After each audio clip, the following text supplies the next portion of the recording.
right, this is a video of the Lamb Stew medley from 1976, which featured Lamb Lies Down on Broadway, and then it went into Fly on a Windshield, Broadway Melody of 1974, and the Carpet Crawlers. And where you see it in the in-concert film is right where the band comes in on Fly on a Windshield. And what I played along with in this video was the Hammersmith radio show. And so what I did to make the video was I took that recording and I made a manual click track while listening to it, because it's really hard to play this instrument with these effects along with the recording. I wanted to try out the 368X, which I hadn't really done. I just kind of made sure it worked. And I wanted to see how it would work with the setup. I have the lid on with some pieces of foam to hold up the digital mellotron, and it's a little wobbly. You'll see that in the video. But I did some modifications from my other videos, and I thought you might find it interesting and like the sounds. So I'm going to start with the Lamb. I do the piano harpsichord setting, no organ mode, and I have the MXR phase shifter on the first position at the left, which is in phase at the narrow setting. And then again, you're hearing the Echoplex, and you're hearing the Leslie simulation, the Neo Mini Vent 2. Right now, what you're hearing is it coming over my computer monitor speakers, but the actual recording was direct of the performance. Again, I mentioned this in my rig rundown video. I had a wrong chord that a lot of people corrected me on.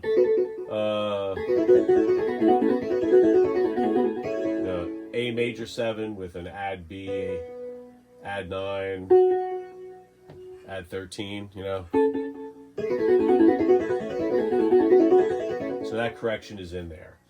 The only time I change that setting on the MXR is for the Lamb. On the 76 tour, is the only time I hear phase shifter on the Lamb when he played the RMI. I don't hear it on the 74, 75 Lamb tour, and I don't hear it on Seconds Out on the 77 tour, but there is a little bit of phase shifter. So he had those built into this panel here, and I think he just switched them, because then when it goes to Lamb Stew, he switches it to the third setting, and then he puts it on organ mode for the right. So getting back to Lamb, playing this with the band is very difficult, and I can hear it in all of the radio shows and soundboards and live albums. The one thing is, Tony plays the intro and the bridge way faster than the rest of the song. I always assumed that maybe Phil and the band was making him faster, but this stuff is so fast, and then it slows down a little bit for that little hard part, and then when the band comes in, it's noticeably many beats per minute slower. Then when he gets to the bridge, whoops, organ mode, it's faster. So why did I record it like that? I think you guys would be interested in it. The tempo fluctuations of Genesis music are the hardest part about being in a tribute band. We discuss in the Genesis show, we discuss tempo all of the time. Who's in charge of it? If who's going to count this section off? Who does this or that? So a lot of our rehearsals is who to make eye contact with, and this is a big one. So I do that intro, and I try to play it off. I probably do it a little slower live, but I base it off of my Echoplex speed. It just kind of feels right. So when you're hearing my recording in this video, I'm playing along with Hammersmith, I'm playing along with my click, I'm playing along with the Genesis recording, and there's a lot of fluctuation within those guys. So it's not my best performance. But that's kind of the reality of it, because not only when the drums come in after that intro, you've got the Hackett sound, which is that very fast phase shifting or vibrato maybe on the high fly, and that has its own tempo. So imagine you're in my shoes, you're playing that intro, you're trying not to make a mistake, hopefully the lights are on. Doesn't always happen that way. And then you're playing, and then you get to where the band comes in, and then the band starts to do their own tempo. The guys wearing in-ears and the guys listening to wedge monitors are hearing different reflections. Everybody's got some delay on, or at least the guitar and the keyboards do. And right away the tempo is, whoa, what's going on? And then the hacka part comes in, and that has its own set tempo, like the Echoplex. But the band doesn't care about that. So they're rocking out drums and bass and vocals, and you've got the Echoplex and the hi-fi are just messing with your sense of tempo. So then when the band comes to a halt and you do this, Jeff, our singer, is doing the same thing that Phil is doing. I hear it on the Hammersmith recording. You hear it fluctuate, and it is until like maybe the third chord change that those two guys are locked in. So what happens when we play it live? I try to, and this is hard to be physical with, and because it moves your body. But Jeff, I'm facing this way. I'm facing stage right, and Jeff is facing that way, and he's looking out of the corner of his eye, and he's trying to sing the fill part, and we always mess up, and then he might hear the beat from the Echoplex, and then he starts a vocal phrase, and I have to skip ahead a beat because maybe he's behind. So you'll hear that in my recording. You'll be like, man, Matt is not playing very evenly. And if I had recorded this without the Genesis recording or that click track, I might have played a little more safely within the Echoplex repeats. So, I don't know, do you find that interesting? I do, because it's really hard. We've been playing those two songs for almost 10 years now, and it's still really hard to do. One last note about Cinema Show. I mentioned this in my rig rundown video. So Cinema Show, not Cinema Show, Carpet Crawlers, geez. Carpet Crawlers, I turn off the phase 100, and it's back to just non-organ mode. But I used to play it like this, and I used to try to jack the bass up. So, because you are the bass player at that point, Rutherford's playing the finger-picked electric 12-string. There's no Taurus.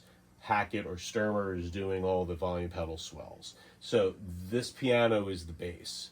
And I learned something, literally changed it like 2 weeks ago. I realized if you put the lute, which is the third filter type sound, so you've got piano, harpsichord, and lute. It's a little clickier, but what the lute does, so it doesn't change much here. It's a little clickier, so you get the subdivisions. But listen to the bass. No lute. I don't know if you can hear it in this recording with the camera phone, but it suddenly adds a bass player. And we did that in rehearsal. It's funny, again, we're playing these songs about 10 years now. And I'm like, hey guys, check this out. What do you think of this? And I hit the loop button, I play it, and everyone in the band's like, oh, that's it. That's the sound. I don't know if Tony was doing that or not, or if maybe there was an EQ thing, but that's what I'm doing live. And I had my in-ears in. We were playing Some City recently, and I could hear it, the bass thumping in the house, and it was just this RMI on the lute sound, and the bum-bum, bum-bum, the slap back from the tape delay. It just brought a smile to my face. It was like, hey, finally, the bass sounds really cool there. And another note about Carpet Crawlers, talking about tempo, on the 76 tour, to get out of Broadway Melody, Rutherford starts it, finger picks. It's kind of clumsy. It's hard to play. It's simple chords, but the fingering on the 12 string, without nails on your fingers probably, fingernails, it's a little clumsy. And Genesis does it, Genesis Show does it.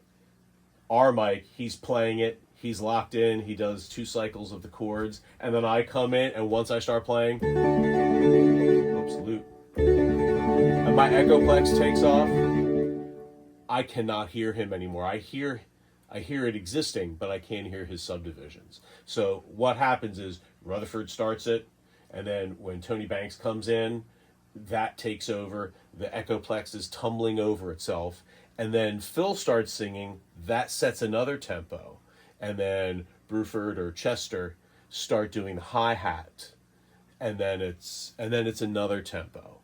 So that the tempo of Carpet Crawlers just evolves from the beginning based on who's louder in your mix.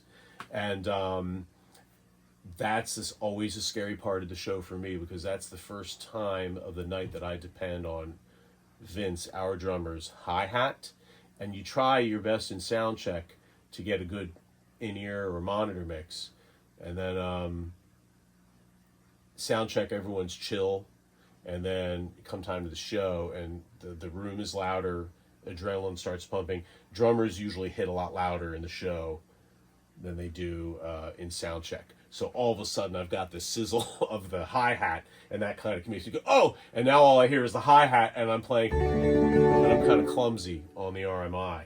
So a song that might seem as simple as Carpet Crawlers, and one that Genesis did a lot, it has as many pitfalls as Supper's Ready or any of this other stuff. And people always ask me, is this tour hard or is that tour hard? It's all really hard to play in a band. And even the simple songs have things that can go wrong if your mix is not quite right, or you're not communicating well with your bandmates. So so hopefully you find that helpful and interesting if you ever try to play these songs live in a band, or if you're wondering why my video is so sloppy. Those are just the issues when you have all these effects and tempo changes.